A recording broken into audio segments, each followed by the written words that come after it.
Alright guys, welcome back. Welcome back to the Pleasure Dome. Welcome back to Project WhatTF. Now I've owned this car for quite a while now, 9, 10, 11 months, and I've done a heck of a lot of work on it. You guys have seen my videos, you've seen the struggles, you've seen the trials and tribulations, but you've recently seen that I've been out there enjoying it and getting some summer sunshine with the roof down. Fantastic fun. So today I'm doing a buyer's guide. Go on, I've not had it long, I've learnt a lot, yeah, and I think that I can share a few things with you guys, and I think this might be useful to you guys that have owned them for a while and want to think about what you're going to do next, but also those that are new to the MGs, new to the Fs, TFs, thinking about getting some cheap summer sun, because these cars are cheap. They're so cheap at the moment and they're great fun. So stick with me, let's go through a few things. My name's Craig and I'm exhausted. Let's do this.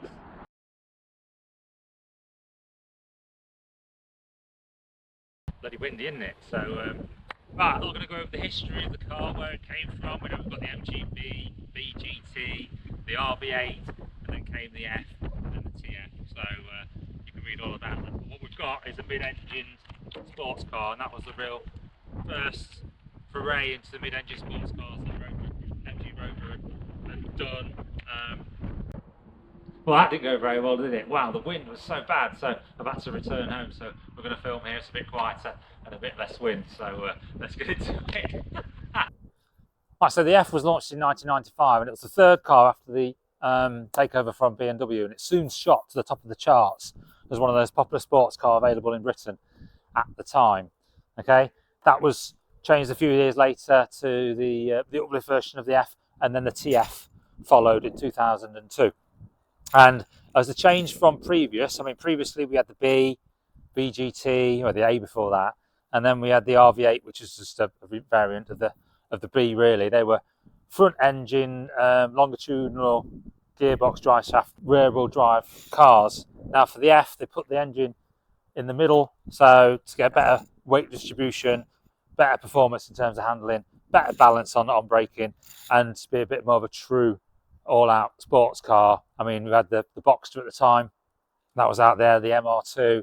So I think they were just trying to do something a bit innovative and then move forward from where they were with the B and the RV8 that had preceded it, as a bit of a flagship to get back into the sports car mark. So we had three variants of the F, and they're all 1.8 16 valve engines. Okay, so we had the 1.8 BBC, and then the Trophy, and they're all K series engines. I mean, the K series engine, brilliant engine, absolutely fantastic. It was used by Lotus in the Lotus Elise, so it's got a lot of pedigree to it, and it does deliver on power, and it's a fantastic engine. It's just got the legacy of head gaskets, isn't it? And I think the use of that engine was the right thing, but there was just a few flaws that led to the problems with the head gasket. So on this design being mid-engine, you've got to get the cooling right in the car to make sure the engine is kept at temperature. So front radiator, long pipes that bring the coolant back, and they were mild steel, prone to leaking. If you get a leak in your coolant, you lose your coolant, then you overheat. And what that did in the K series was, because some of the dowels they had in the engine for the head were plastic, they get too hot and the head moves around and you get head gasket failure. So that's one of the issues. So there's a few subtle flaws in the design that led to the issues around head gasket. I mean, a lot of them have been done now, and you can get the head gaskets done quite cheaply as well. So there's no major issue there. Like less than £400. I think it's slightly cheaper on a non-VVC variant, but less than £400. And you can get the head gasket, timing belt, water pump, and the oil rail upgraded, which helps with the head gaskets, for less than £600. So it's not a massive issue. And I mean, my car's been done, my head gasket was done about 9 years ago now. I still don't know if it's okay or not. You've seen some of my previous videos around the loss of coolant, but everything seems fine in the oil department, so that's not too bad. But it's not the end of the world. If you're looking at one of these cars and you're not worried and you've got concerns about the head gasket, factor that into the price, but it's not a massive job to get it done. Some people say you get an MLS, a multi-layer steel head gasket, and that solves the problem. That's not entirely true. They can only work if you've got the liners of the engine at a certain height above the block, and if they're not, then it's going to fail pretty soon afterwards. So ideally, you need to strip down the engine, understand what you've got, choose the right gasket, rebuild it right, sort out all your coolant, and then you're back in the game with a head gasket that, if you treat it right, should last you quite a while. And if you're not sure about that, get someone to help you. Rough Look Racing or a mobile unit, they'll come and do it. You might have a waiting list, but there's going to be places around that can do it for you. But go to an MG specialist who knows what they're talking about, with liners. Because if you put the wrong gasket on it, you'll be back in there doing it again, PDQ afterwards. So then in 2002 to 2005, we had the MGTF arrived. 1.6 litre, 115 brake horsepower unit, followed by the 1.8, which gave 135 horsepower, and 160 if you went for the VVC. I mean, this one's the VVC, so you do have to wring the neck of it to get it into the higher rev range to get that extra power, which can be a bit nerve-wracking if you're worried about the head gasket failing. So when you're thrashing it and you're approaching 7,000 RPM, sounds glorious, makes you a bit nervous, but it's a brilliant little engine when thrashed. And then you've also got the step speed, 1.8 litre, 120 brake horsepower. Never driven one of those, but it's got a constant velocity approach to it, so there's no real notable gear change. It just goes more like an electric car, but there are notable issues in terms of, well, I say notable issues, you have to be careful what you're doing in terms of the gearbox, because they can be a bit fragile, particularly if they've not used the right fluid when they've been serviced through their life. So just watch out what you're buying if you're going to go down that road. And then to end it all, you've got the LE 500 variant. That's 135 brake horsepower, 1.8 litre, and there's about 300 of those knocking about still on the road, 250 licensed and about 50 sawn, so not many of those. I looked at what they were in TFs. So back in 2005 there were 16,000 TFs registered. Now there's probably about 4.5 registered and 4.5 sawn, so we're approaching half what was made. So I mean, the issues around that we'll talk about as we go through, but tax is a bit of an issue, maintenance costs are a bit of an issue for the value of the car, rust is a bit of an issue. We'll talk about that as we go. Well, there's still quite a few of these knocking about, hence the prices. So as we said, mid-engine sports car, access can be a bit of a problem. So the engine is under here. So to gain access, you have to put the hood up, you have to take the back of the hood up, and then you have to unbolt the engine cover and lift that off. So it's a bit of a faff. So inside the boot, just in here, you've got the oil dipstick and the coolant tank. So you can do basic maintenance from inside, and there is some limited access from the back, but it is limited. So if there's anything real needs doing, if you want to do an oil change, you really want to be filling it from inside the car underneath the engine cover. So think about, it's not easy, it's not difficult to get to, it's just a few bolts to take out, just a bit of a faff, that's all. And as I've mentioned, because the engine's here, you've got the coolant pipes. Mine has got stainless steel coolant pipes on it. If yours haven't, get them changed, because they will fail at some point, and once they go, they can take out the engine in terms of the head gasket, get them done. And then the radiators at the front, radiators themselves can fail as well, so it's worth checking that. It is difficult to see them, but if you can gain access, have a quick look at what's going on down there, check it's okay. You don't want your radiator to fail. Just be cool in terms of the coolant. Make sure you know what's going on with your coolant network, because that's one of the critical Achilles heels of these cars. Right, so if you're going to go and have a look at one of these, make sure you have a look at the oil filler, check for mayo, I mean that's nice and clean, and then check your oil on your dipstick, any mayo, what's it looking like, does it look like good oil, has it been changed recently, does it match up to what's been said to you in terms of the service that the car's seen in the past, and then check what's in your expansion tank. I mean, it might be hot, but that's okay. Have a look in there. Is it gloopy? Is it mayo-y? Does it look nice and clean? What's the level look like? If there's any issues with that. I mean, if you're losing coolant, one of the things to change is your expansion cap. Change the expansion cap itself, because that can be an issue. Ideally, you want to check for mayonnaise on top of the engine, so if you can gain access whilst you're looking at the car, have a look. But it's going to be a bit tricky, isn't it, turning up and saying you want to take the engine cover off to do that, but see what you can see. Right, then find out what's going on with the cam belt. If you're looking at a car, has the cam belt been changed? Have you got a receipt for the cam belt being changed? Again, it's not a difficult or expensive job, although if you watch my earlier video, I'll put a link up here, it can be a bit tricky due to the age of the car, some of the nuts becoming seized and a bit non-removable, if you know what I mean. So it's not a difficult job, it's just worth making sure you can get it done. All these things factor into the price you're going to pay for a car. If you can do it yourself, great, it's cheap, it's about £100, not that much of a concern. If you can't do it yourself, add £300, £400 to the price. Something you've got to get done, but if you don't know if it's been done, get it done, because if you can belt those, you're going to take out your valves and you're going to write off your engine.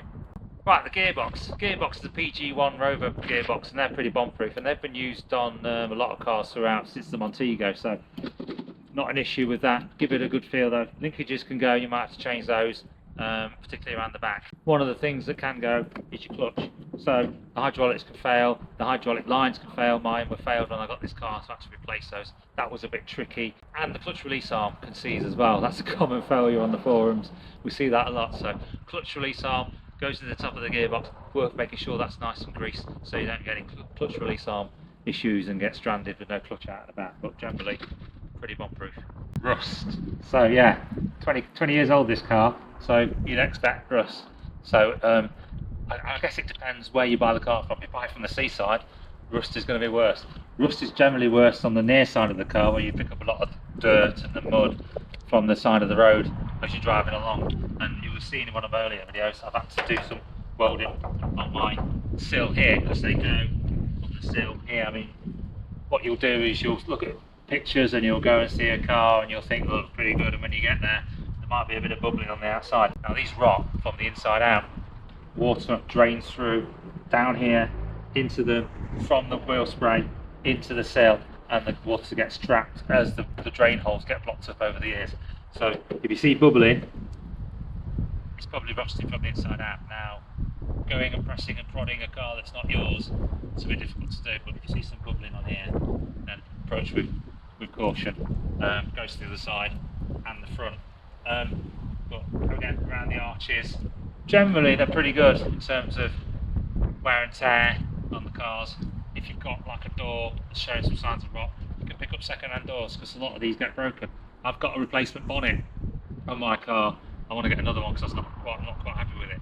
But you can replace bits and bobs to bring it back if you're that way inclined. But just, yeah, be mindful of what you're buying. And I've got a few chips around these air intakes here. You can get some chips here that might need to be spraying. I think it's a bit more prevalent on the F. The other bit of rust, subframes. So I've got subframe at the back, subframe at the front. Now they're a hollow box section, they're thick steel, but what they didn't do at the factory is they didn't galvanise those, so they painted them, which isn't great. So after a few years the paint started to fail, flake off, and you start taking on the rust. Now mine's okay, there's a few bits in it that aren't brilliant, that could be better. Some of the edges have started to rot, but it's okay. I've cleaned mine down, I've treated it, and it's okay for now. You can buy galvanised ones, and you can chop the subframe, the engine, change out to a galvanised one if you're really into this for the long game, and you can do engine work while you're there as well. So it's all replaceable, it's all can be brought back. But if you're going to buy one with a subframe issue, factor that into the price, guys. Now the F's the hydrogas system. Now some of the school of thought that says that's a better suspension, a bit more of a compliant ride. But what happened when they moved to the TF was that hydrogas system that Dunlop were producing, they weren't producing that anymore, so they had to find an alternative. So they went to the coils. Now that stiffened the ride up a lot. They actually stiffened some of the chassis up to deal with those changes as well. So you can get what's called a soft ride kit to deal with that and make it a bit more compliant. And I think the LE 500 has a soft ride kit on it, and you could choose an option which was the sports version, which I think takes you back to what you had originally on the TF in the first place. But it can be a bit jarring, get some scuttle shake on it on some rough roads, but I actually like the hard ride of it, the sporty feel of it. So if you turn up to see an F and it's wonky on one side, slightly lower, then it might be the hydrogas system just needs pumping up, which can be done. You can get people with the pumps to come around and do that for you. I mean, there's nitrogen in the upper chamber, and I think over a while that can escape, so you might need to get the system regassed and the specialist to do that, or you can buy a second-hand unit. They don't make any new spheres, but you can buy the second-hand units and the specialist out to get that for you. If you turn up and there's some green fluid leaking down the shock, there's another sign of a problem. You might want to think about the cost associated with doing that as well. And if you go for a test drive and it's rock hard and it's bouncing, then there's obviously an issue with the hydrogas system. So that would be nice, soft and compliant system that gives you a nice ride. So just factor that in to the cost that you're going to be putting in place for that car. Right, wheels and tyres. So I mean, on the 160 TF, I've got the 16-inch wheels. Beneath those, we've got on the front, we've got the 304 discs. 260 comes with the standard, and I mean, I've got the 4-pot calipers as well, so I've got more braking force on the TF 160 VBC. Now, I think the standards are okay, well maintained, so something to worry about. You can upgrade and you can change, but if you're going to start putting the bigger discs on and the 4-pots on, you need to go to the 16-inch wheel, so you need to change the wheels as well. So that is what it is. Tyres wise, I've got the Toyo Proxys TR1s on mine, front and back in the right size. That's a well-renowned tyre for the TF. They came with Goodyear Eagles OEM, but you can't get those anymore. I mean, some people go for the Falcons, the ZE 914S tyres as well, and they're well-renowned. So you could try those. Never tried them myself, but people do swear by those. So it's either the Toyos or the Falcons, really. Definitely don't mix. Don't go budget. You don't want to affect the handling, and you don't want it stepping out and giving you a stap steer because of the mid-engine arrangement. Whilst you get that good balance for a mid-engine, when it lets go, it's going to let go on you. But yeah, good tyres, they're key. Keep you sticking to the road, greasy side down. Right, interior. You're going to turn up to look at a car. When you do, it might leak. It might smell fusty. It's going to smell awful. It could smell awful. It could be awful inside. You could get some mildew knocking about. Some of these cars have been sawn off the road, not used very much. That's to be expected. So leaks come from the roof, okay? They can come from the glass in the roof. They can come from the seals down the door. They come from the seals down the window and seals around the door. You can get some, you can put like some tubing into these seals to bolster them, beef them up to try and prevent the leaks. My leak came from the snorkel, which feeds the heater on the car. So over the years, the seal around the snorkel to the body perished, shrinks, lets water in, so I had to reseal all that. It's not a big job. It's not difficult to deal with. It just takes a bit of effort. I had to take the carpets out. It was sodden in here. The carpets were soaking up water. I had to clean those, do a good job, and sort out my seats. Now it's fine. It looks really nice in here. So it's not a showstopper. If you turn up, it leaks, it smells, it's got mildew in it. You can fix it if you're so inclined to do so. Okay, so bear that in mind. But if you find one that doesn't leak, that's going to be a rarity. Okay, guys. Cockpit wise, it's a pretty basic layout. Okay, you'd expect that from a 20-year-old car. Certainly a Rover car of that era. Right. So seats, you're gonna get fabric, leather, or you get the mixed fabric leather seat that I've got. Is it Alcantara? I don't know if it's Alcantara. So I mean, my passenger seat's in pretty good nick. It's been cleaned up, which is fine. My driver's seat, not so great. Some wear on the bolster down here, and some sagginess where the bottom goes. That's to be expected. My car's done 100,000 miles, so that's to be expected. You can buy second-hand seats, so you can change seats in. The seats are interchangeable as well. Once you deal with a seat belt, but in terms of fabric and all that kind of stuff, you can change them over. So I could buy a passenger seat, which is probably in better condition, and try to modify it and use it as a driver's seat. So that's an option. Could also change the leather in here again, and or go back to fabric. So seats-wise, look at what you want, look at how it is, see what you can do about it. Generally, a lot of the switchgear and equipment in here is used on a lot of Rover cars, so it's interchangeable, so you can just buy new bits and bobs quite readily available if you need them, so nothing major to worry about. This bit's okay, it's all a bit plasticky. My binnacle up here, it's got a big crack in it, so you can change these. The OEM change is it's bolted in from underneath the dash, so you've got to take the bloody dash out, which I'm not doing. Now, I believe you can get binnacles that are aftermarket produced by a gent called Paul Jacoby, right? And where this screws in OEM-wise, they now post into those holes, and I think it attaches at the front. So you can change that a lot easier. It's about 60, 70 pounds or something. So I might get around to doing that at some point. So my car's done 100,000 miles. It's pretty good inside. I've got no major issues. There's some wear on the leather steering wheel, that can be cleaned up. I can get some leather dyeing treatment for that. The gaiters and things, I've not changed this one yet on the handbrake. I've got it, but I've not changed it yet. It can be replaced, nothing major. And I've changed out my heater control knobs because they're a bit plasticky, a bit rubbish. So I've put out some metal ones, although they do need a polish. So yeah, interior wise, not too bad. The carpet can come away at the seams, but you can glue that back down. You can give it all a clean. I think cleaned up, it's okay. And looks pretty snazzy. Well, it's in good shape. It's just when you turn up and look at a car, it's musty, dirty, it puts you off. But it can be something that you can bring back around quite easily. So don't make that. So don't make that be an issue that you walk away from it. Okay. Right. So hood. So you've just seen my recent video where I've changed my hood out. So don't let it put you off. You can get a brand new hood. You can get it fitted. It's probably going to cost you in the region of £600 to £700 these days. You can go for a glass roof, and you can change out the plastic screen at the back if it's faded and cracked. They aren't too bad. They zip out and rivet along the back, so you can get plastic roofs from eBay for about £100 or so. So that's not too bad. If you've got tears and rips in the hood, you have to change the hood out. So think about what your capabilities are, what you want to spend on it. I mean, ideally, you want to turn up with a hood that's pristine and looking lovely. So just see what it's like. Now the hood's probably going to struggle to go down because this second bar here, you can't see it, but I'm moving it. There's a bit of an elastic that pulls it back as you lower the hood. That elastic always goes, so it stays forward. And when you try to lower the hood, it just stops it, and it prevents it going down. So you have to move that around to get the hood to go down. So don't let that be a showstopper. If you turn up to see and the hood won't go down, it will go down. You just got to move that bar around to get it go down. Okay, right. Exhaust. So what exhaust is your car going to have on it? Don't know. Might have a Daytona on it, might have a Satyr on it. Mine's got a Miltec on it. Mine is really fruity. Mine a little bit obscene, if I'm honest. Might be good to do with toning it down a little bit. Not to everyone's taste, but go on, it's a sports car.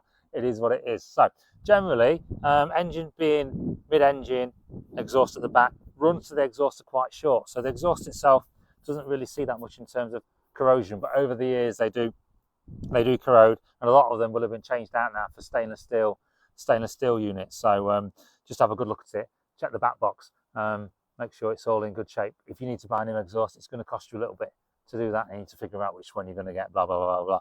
So if you're factoring that into your budget, have a good look at it, see what you've got.